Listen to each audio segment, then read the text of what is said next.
Hey guys, welcome to the MIgardener Midweek Snack. My name is Cindy, and today in this episode I'm going to prepare a not-tuna salad sandwich, and it's very simple to do. We're going to swap out tuna instead for chickpeas. Reason being, it's one, very economical, more so than buying tuna. It's also very nutritious as well. It's high in protein, like tuna, but it's also high in fiber, which is going to be very easy to digest. And I'm also most excited for this recipe because I'm also going to be using some herbs from my garden, and also going to use some Swiss chard and kale from the garden over at the cottage.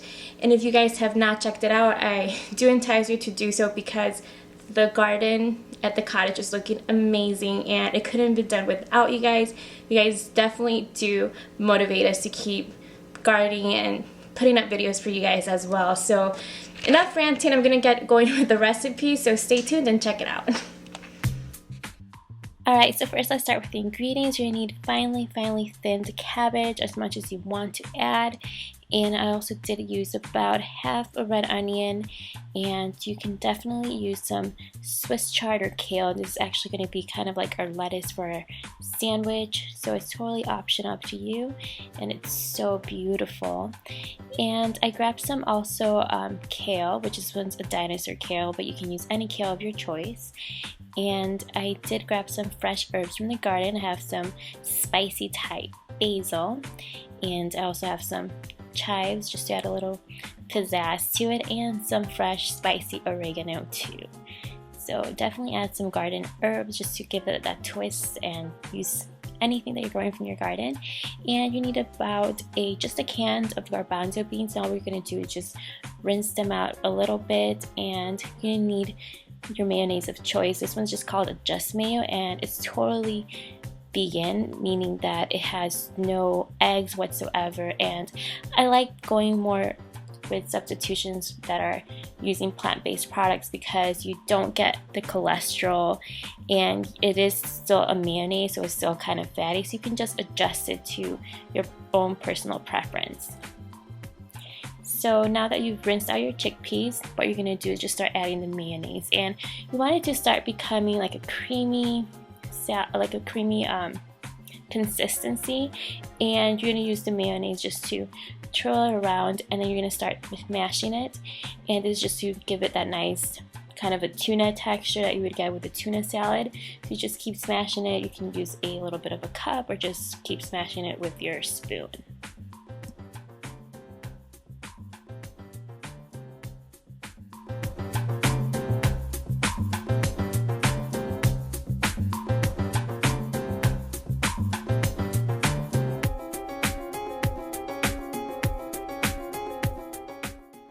So once we've already smashed all of our chickpeas, we're going to arrive to consistency sort of like this. So start beginning to add slowly your green cabbage, and you can actually substitute your green cabbage for broccoli slaw if you do have it available. And I added some of the red onions and then the fresh herbs. So we're just going to start adding all of our ingredients just to make sure that we get all those juices flowing.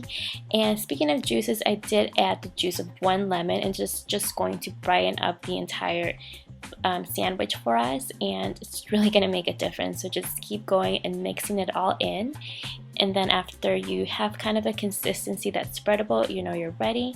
So it really does depend on how you want the texture to be, but just a little bit like this is about how you want it to be.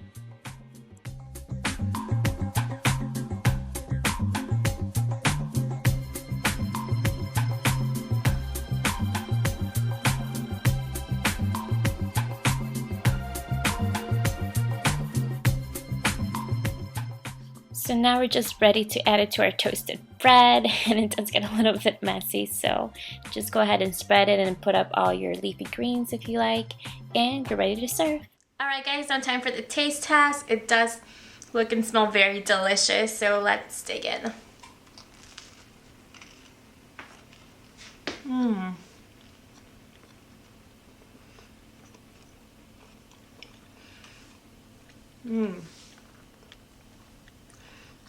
It's super delicious. It honestly tastes like tuna salad, but a much kind of cleaner and healthier version of it. It's so light, and it strangely does have a tuna kind of taste to it, and I think it's because we add some like nice herbs, and that's what that red onion really does help to, for some reason, give that kind of like a ocean kind of flavor, and also the Swiss chard because of the saltiness, and the kale, it has saltiness too.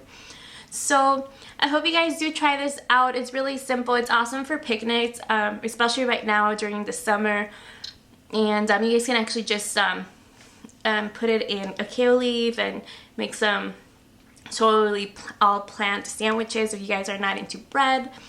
Or you can just wrap it in any of your wraps of choice, pita bread, other kinds of wraps, sun-dried tomato wrap, etc.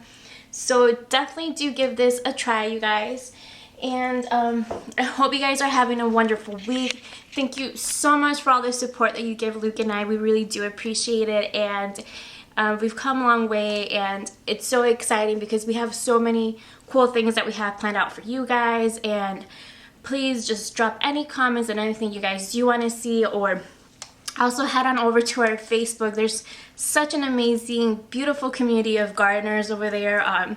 They're just excited. They're always posting beautiful pictures about their progress of their garden. We would love to see yours. It just makes us so happy when we see other people also growing, because why not? It's just awesome to see. And we also are on Instagram, and that's the best way for us to see your pictures, Instagram or Facebook. And yeah, so I hope that you guys are staying great, hydrated, and cool, and we just are so excited for everything. And I hope you guys are having a wonderful day today and tomorrow, etc. And I think I talk too much now, but yeah, just wanted you guys to have a wonderful day. So until next time, have a wonderful time gardening, and we'll see you then. Bye.